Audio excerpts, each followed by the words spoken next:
ಪ್ರೀತಿಯ ಹೆಸರಿನಲ್ಲಿ ಅದಂತಹ ಘನ ಘೋರ ಕೃತ್ಯ ನಡೆದು ಹೋಗಿರುವಂಥದ್ದು, ಮಾನವೀಯತೆಯೇ ಇಲ್ಲದಂತಹ ಒಂದು ಪ್ರಾಣಿಯಾಗಿ ಮಾರ್ಪಾಡಾಗಿರುವಂತಹ ಒಂದು ವಿಚಾರ. ಇದು ಬೇರೆ ಯಾವುದೇ ವ್ಯಕ್ತಿಯ ವಿಚಾರದಲ್ಲಿ ಹೇಳ್ತಾ ಇಲ್ಲ.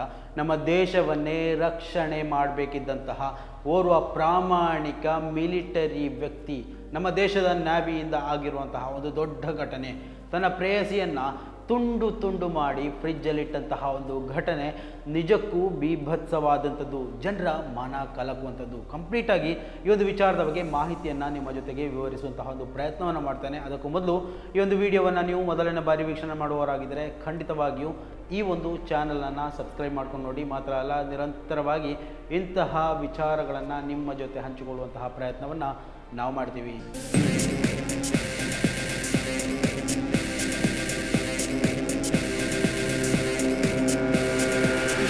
ಮಾನವೀಯತೆ ಮರೆತು ಹೋದಂತಹ ಘಟನೆಯೊಂದು ನಡೆದಿರುವಂಥದ್ದು. ಪ್ರೀತಿಸಿದವಳನ್ನೇ ಹತ್ಯೆ ಮಾಡಿ, ಅತ್ಯಂತ ಕ್ರೂರವಾಗಿ ನಿರ್ದಾಕ್ಷಿಣ್ಯವಾಗಿ ಹತ್ಯೆ ಮಾಡಿ, ಆ ಒಂದು ಶರೀರವನ್ನು ತುಂಡು ತುಂಡುಗಳನ್ನಾಗಿ ಮಾಡಿ ಅದರ ಕೆಲವೊಂದು ಪಾರ್ಟನ್ನು ಫ್ರಿಜ್ಜಲ್ಲಿಟ್ಟು, ಇನ್ನು ತಲೆ, ಕೈ, ಕಾಲು ಅಂತಹ ಬೇರೆ ಭಾಗಗಳನ್ನು ಬೇರೆಲ್ಲೋ ಹೋಗಿ ಬಿಸಾಡಿ ಬಂದಂತಹ ಒಂದು ಹೃದಯ ವಿದ್ರಾವಕ ಘಟನೆಗೆ ಸಾಕ್ಷಿಯಾಗಿರುವಂಥದ್ದು.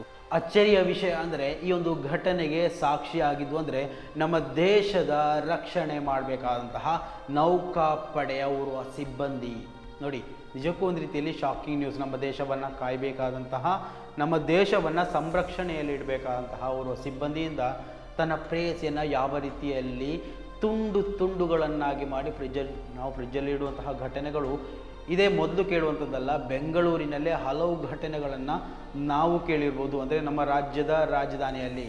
ಸೊ ಇಂತಹ ಘಟನೆಗಳು ನಮಗೆ ಹೊಸದೇನಲ್ಲ. ಆದರೆ ನಮ್ಮ ದೇಶದ ನೌಕಾಪಡೆಯಲ್ಲಿರುವಂತಹ ಅವರ ಸಿಬ್ಬಂದಿ, ನಮ್ಮ ದೇಶವನ್ನೇ ಕಾಯಬೇಕಾದಂತಹ ಅಷ್ಟು ದೊಡ್ಡ ಜವಾಬ್ದಾರಿ ಇರುವಂತಹ ಓರ್ವ ಸಿಬ್ಬಂದಿಯಿಂದ ಇಂತಹ ದುಷ್ಕೃತ್ಯ ನಡೆದಿದೆ, ಇಂತಹ ಒಂದು ಅಮಾನವೀಯ ಕೃತ್ಯ ನಡೆದಿದೆ ಅಂತ ಹೇಳಿದರೆ ಅದನ್ನು ಸಹಿಸೋದಕ್ಕೆ ಸಾಧ್ಯನೇ ಇಲ್ಲ. ಹೌದು, ಇದು ಹೇಳಲಿಕ್ಕೆ ಸ್ವಲ್ಪ ಕಠಿಣ ಆದರೂ ಕೂಡ ಇದೇ ಸತ್ಯ.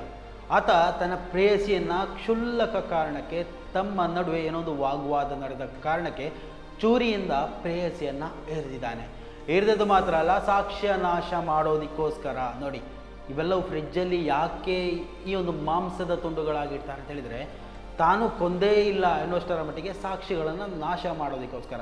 ಆಲ್ರೆಡಿ ಏನು ಚಿಕನ್ ಇರ್ಬೋದು, ಮೀಟ್ ಇರ್ಬೋದು, ಎಲ್ಲವೂ ಫ್ರಿಜ್ಗಳಲ್ಲಿ ಇಡುವಂಥದ್ದೇ. ಸೊ ಅದೇ ಒಂದು ಕಾರಣಕ್ಕೆ ಏನು ಮಾಡ್ತಾರೆ ಅಂತ ಹೇಳಿದರೆ, ತುಂಡು ತುಂಡುಗಳಾಗಿ ಮಾಡಿ ದೇಹದ ದೊಡ್ಡ ದೊಡ್ಡ ಭಾಗಗಳನ್ನು ಬೇರೆ ಎಲ್ಲೋ ಬಿಸಾಡಿಕೊಂಡು ಸಣ್ಣ ಸಣ್ಣ ಭಾಗಗಳನ್ನು ತುಂಡು ತುಂಡು ಮಾಡಿ ಫ್ರಿಜ್ಜಲ್ಲಿ ಶೇಖರಿಸಿಡುವಂತಹ ಅದು ದುಷ್ಟ ಹವ್ಯಾಸ ಅಂತಲೇ ಹೇಳ್ಬೋದು. ಎಲ್ಲಿಂದ ಬಂತು ಅಂತ ಗೊತ್ತಾಗ್ತಾ ಇಲ್ಲ. ಆದರೆ ನೋಡಿ, ಈ ಒಂದು ಸತ್ಯವನ್ನು ಹೇಳೋದಕ್ಕೂ ನಿಜಕ್ಕೂ ಭಯ ಆಗುತ್ತೆ. ಆ ಒಂದು ದುಷ್ಕೃತ್ಯವನ್ನು ಮಾಡುವವರ ಮನಸ್ಸು ಅದೆಷ್ಟು ಕಠೋರ ಆಗಿರುತ್ತೆ ಅನ್ನೋದನ್ನು ಸ್ವಲ್ಪ ಗಮನಿಸ್ಕೊಂಡು ನೋಡಿ. ಇಲ್ಲಿ ನಾವು ಗಮನಿಸಬೇಕಾದಂತಹ ಪ್ರಮುಖ ಅಂಶ ಅಂತ ಹೇಳಿದರೆ, ಇಲ್ಲಿ ಆತ ಬರೀ ಆತನ ಪ್ರೇಯಸಿಯನ್ನು ಕೊಲೆ ಮಾಡಿ ತುಂಡು ಮಾಡಿರುವಂಥದ್ದಲ್ಲ, ಇಲ್ಲಿ ಪ್ರೀತಿ ವಿಶ್ವಾಸಗಳಿಗೆ ಆತ ಕೊಡಲಿ ಏಟು ನೀಡಿರುವಂಥದ್ದು. ಈ ಒಂದು ಪ್ರಕರಣವನ್ನು ಗಮನಿಸ್ತಾ ಹೋದರೆ, ಶ್ರದ್ಧಾ ವಾಕರ್ ಎನ್ನುವಂತಹ ಯುವತಿಯನ್ನು ಇದೇ ರೀತಿ ಕೊಂದು ಫ್ರಿಜ್ಜಲ್ಲಿ ಇಟ್ಟಂತಹ ಒಂದು ಪ್ರಕರಣ ಮರುಕಳಿಸಿದ ಹಾಗೆ ಕಾಣ್ತಾ ಇದೆ. ನಿಜಕ್ಕೂ ಈ ಒಂದು ದೇಶ ಈ ಒಂದು ಪ್ರಕರಣವನ್ನು ನೋಡಿ ಮಮ್ಮಲ ಮರುಗ್ತಾ ಇದೆ. ಪ್ರಾಥಮಿಕ ವರದಿಗಳ ಪ್ರಕಾರ ಈ ಇಬ್ಬರು ಜೋಡಿಗಳ ನಡುವಿನ ಆ ಒಂದು ಸಣ್ಣ ಮಟ್ಟದ ಸಂಘರ್ಷ ಅಥವಾ ಆ ಒಂದು ಜಗಳವೇ ಇಷ್ಟು ದೊಡ್ಡ ದುರಂತಕ್ಕೆ ಕಾರಣ ಆಗಿರುವಂಥದ್ದು. ನೋಡಿ, ಪ್ರಾಥಮಿಕ ಹಂತದಲ್ಲಿ ಆತ ಈ ಒಂದು ದುಷ್ಕೃತ್ಯವನ್ನು ಮಾಡಿ ಮುಗಿಸಿರ್ತಾನೆ. ಹೇಗೋ ಈ ಒಂದು ದುಷ್ಕೃತ್ಯದಿಂದ ಬಚಾವಾಗಬೇಕು, ಪೊಲೀಸರ ಕಣ್ಣಿಗೆ ಬೀಳಬಾರ್ದು ಅನ್ನುವಂತಹ ಒಂದು ಕಾರಣಕ್ಕೆ ಇಂತಹ ಒಂದು ಕೃತ್ಯವನ್ನು ಎಸಗಿರುವಂಥದ್ದು. ತನ್ನ ಪ್ರೇಯಸಿಯ ಆ ಒಂದು ಶರೀರವನ್ನು ತುಂಡು ತುಂಡು ಮಾಡಿ ಫ್ರಿಜ್ಜಲ್ಲಿ ಶೇಖರಿಸಿಟ್ಟಿರುವಂಥದ್ದು. ಕೊನೆಗೂ ಈತನ ಪಾಪದ ಕೊಡ ತುಂಬಿದೆ ಅಂತ ಕಾಣಿಸುತ್ತೆ, ಪೊಲೀಸರ ಬಲೆಗೆ ಬಿದ್ದಿರುವಂಥದ್ದು. ಸದ್ಯಕ್ಕೆ ಪೊಲೀಸರು ಈ ಒಂದು ಆರೋಪಿಯನ್ನು ತೀವ್ರವಾದಂತಹ ವಿಚಾರಣೆಗೆ ಒಳಪಡಿಸ್ತಾ ಇದ್ದಾರೆ. ಈ ಒಂದು ಫ್ರಿಜ್ಜಲ್ಲಿ ಸಿಕ್ಕಂತಹ ದೇಹದ ಕೆಲವೊಂದು ಭಾಗಗಳನ್ನು ಪೊಲೀಸರು ವಿಚಾರಣೆ ಸಂದರ್ಭದಲ್ಲಿ ತನಿಖೆಗಾಗಿ ಫಾರೆನ್ಸಿಕ್ಗೆ ಕಳಿಸಿಕೊಟ್ಟಿದ್ದಾರೆ. ಈ ಒಂದು ಪ್ರಕರಣದಲ್ಲಿ ಗಂಭೀರವಾದಂತಹ ತನಿಖೆಗಳು ನಡೀತಾ ಇದೆ. ಉಳಿದ ಪಾರ್ಟ್ಗಳು ಅಂದರೆ ತಲೆ, ಕೈಕಾಲುಗಳು ಇನ್ನು ಎಲ್ಲಿ ಅದನ್ನು ವಿಲೇವಾರಿ ಮಾಡಿದ್ದಾರೆ ಎನ್ನುವಂತಹ ವಿಚಾರದ ಬಗ್ಗೆ ಕೂಡ ತನಿಖೆಗಳು ನಡೀತಾ ಇದೆ. ಇನ್ನು ಈ ಒಂದು ಘಟನೆಯ ಬಗ್ಗೆ ಕಂಪ್ಲೀಟ್ ಮಾಹಿತಿಯನ್ನ ತಿಳಿಯುವಂತಹ ಒಂದು ಪ್ರಯತ್ನವನ್ನು ಮಾಡೋಣ. ವಿಶಾಖಪಟ್ಟಣಂ ನಗರದ ಗಜವಾಕು ಪೊಲೀಸ್ ಠಾಣಾ ವ್ಯಾಪ್ತಿಯ ಎಲ್ವಿ ನಗರದಲ್ಲಿ 35 ವರ್ಷದ ನೌಕಾಪಡೆ ಸಿಬ್ಬಂದಿಯೊಬ್ಬ 29 ವರ್ಷದ ಮಹಿಳೆಯನ್ನ ಹತ್ಯೆಗೈದು ಆಕೆಯ ದೇಹವನ್ನು ತುಂಡು ತುಂಡು ಮಾಡಿ ಕೆಲವು ಭಾಗಗಳನ್ನು ಫ್ರಿಡ್ಜ್ನಲ್ಲಿಟ್ಟ ಘಟನೆ ನಡೆದಿರುವಂಥದ್ದು. ಮೃತ ಮಹಿಳೆಯನ್ನ ಮೌನಿಕಾ ಅಂತ ಗುರುತಿಸಲಾಗಿದೆ. ಆರೋಪಿಯನ್ನ ರವೀಂದ್ರ ಅಂತ ಕೂಡ ಗುರುತಿಸಲಾಗಿರುವಂಥದ್ದು. ಆರೋಪಿಯು ಪೊಲೀಸರಿಗೆ ಶರಣಾದ ಬಳಿಕ ಈ ಘಟನೆ ಬೆಳಕಿಗೆ ಬಂದಿರುವಂಥದ್ದು. ವಿಜಯಂಗರಂ ಜಿಲ್ಲೆಯ ರಜಂ ಗ್ರಾಮದ ನಿವಾಸಿಯಾಗಿರುವ ಆರೋಪಿ ನೌಕಾಪಡೆಯ ಸಿಬ್ಬಂದಿ ಅಂತ ವರದಿ ತಿಳಿಸ್ತಾ ಇರುವಂಥದ್ದು. ವಿವಾಹಿತನಾಗಿದ್ದ ರವೀಂದ್ರ ವಿಶಾಖಪಟ್ಟಣಂ ನಗರದ ನಿವಾಸಿಯಾದ ಮೌನಿಕಾಳೊಂದಿಗೆ ವಿವಾಹೇತರ ಸಂಬಂಧವನ್ನ ಬೆಳೆಸ್ಕೊಂಡಿದ್ದ ಅಂತ ಹೇಳಲಾಗ್ತಾ ಇದೆ. ಅಂದರೆ ಇವರಿಬ್ಬರು ಕೂಡ ಲಿವಿಂಗ್ ಇನ್ ರಿಲೇಶನ್ಶಿಪ್ ಅಲ್ಲಿ ತೊಡಗಿಕೊಂಡಿದ್ರು. ಕೆಲವು ವಾರಗಳ ಹಿಂದೆ ರವೀಂದ್ರನ ಪತ್ನಿ ವಿಜಯಂಗರಂನಲ್ಲಿರುವ ತನ್ನ ತವರು ಮನೆಗೆ ತೆರಳಿದ್ದು, ಇದರಿಂದ ರವೀಂದ್ರ ಮನೆಯಲ್ಲಿ ಏಕಾಂಗಿಯಾಗಿ ಉಳಿದುಕೊಂಡಿದ್ದಾನೆ ಅನ್ನುವಂತಹ ವರದಿ ಕೂಡ ಇದೆ. ಮಾರ್ಚ್ 29ರಂದು ರವೀಂದ್ರನಿಂದ ದೂರವಾಣಿ ಕರೆ ಸ್ವೀಕರಿಸಿದ ಬಳಿಕ ಮೌನಿಕಾ ಆತನ ಮನೆಗೆ ತೆರಳಿದ್ದಾಳೆ. ಹಲವು ಗಂಟೆಗಳು ಅವರಿಬ್ಬರು ಮನೆಯಲ್ಲೇ ಉಳ್ಕೊಂಡಿದ್ದಾರೆ. ಆದರೆ ಸಂಜೆ ಹೊತ್ತಿಗೆ ಅವರಿಬ್ಬರ ನಡುವೆ ಜಗಳವಾಗಿದೆ ಅಂತ ಕೂಡ ಹೇಳಲಾಗ್ತಾ ಇದೆ. ಕೋಪದಿಂದ ರವೀಂದ್ರ ಆಕೆಗೆ ಚಾಕುವಿನಿಂದ ಇರಿದು ಹತ್ಯೆಗೈದಿದ್ದು ಆಕೆಯ ದೇಹವನ್ನು ತುಂಡು ತುಂಡಾಗಿ ಕತ್ತರಿಸಿದ್ದಾನೆ ಅಂತ ದೂರಿನಲ್ಲಿ ಉಲ್ಲೇಖ ಮಾಡಲಾಗಿರುವಂಥದ್ದು.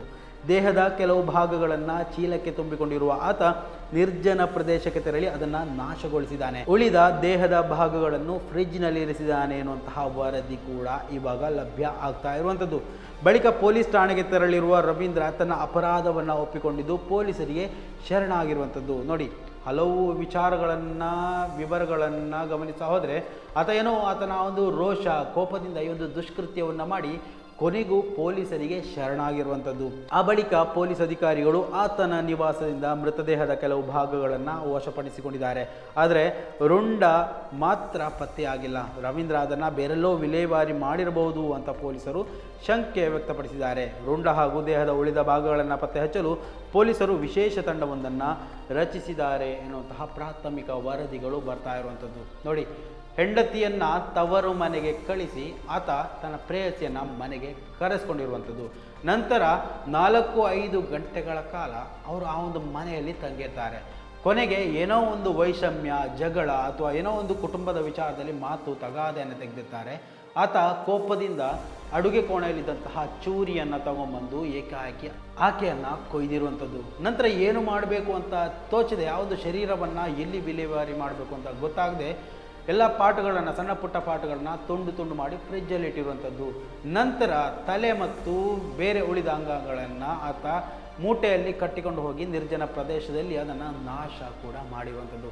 ನಿಜವಾಗ್ಲೂ ಸ್ನೇಹಿತರೆ, ಈ ಒಂದು ಪ್ರಕರಣವನ್ನು ಗಮನಿಸ್ತಾ ಹೋದರೆ ನಿಜಕ್ಕೂ ಒಂದು ರೀತಿಯಲ್ಲಿ ಕೋಪನೂ ಬರುತ್ತೆ, ಒಂದು ರೀತಿಯಲ್ಲಿ ಬೇಸರನೂ ಆಗುತ್ತೆ, ಒಂದು ರೀತಿಯಲ್ಲಿ ಭಯ ಕೂಡ ಹುಟ್ಟಿಸುವಂಥದ್ದು. ಸ್ನೇಹಿತರೆ, ಇಂತಹ ವಿಚಾರಗಳಲ್ಲಿ ನಿಮ್ಮ ಅಭಿಪ್ರಾಯಗಳು ಏನು ಅನ್ನೋದನ್ನು ಕೂಡ ಇಲ್ಲಿ ಕಮೆಂಟ್ ಮಾಡಿ.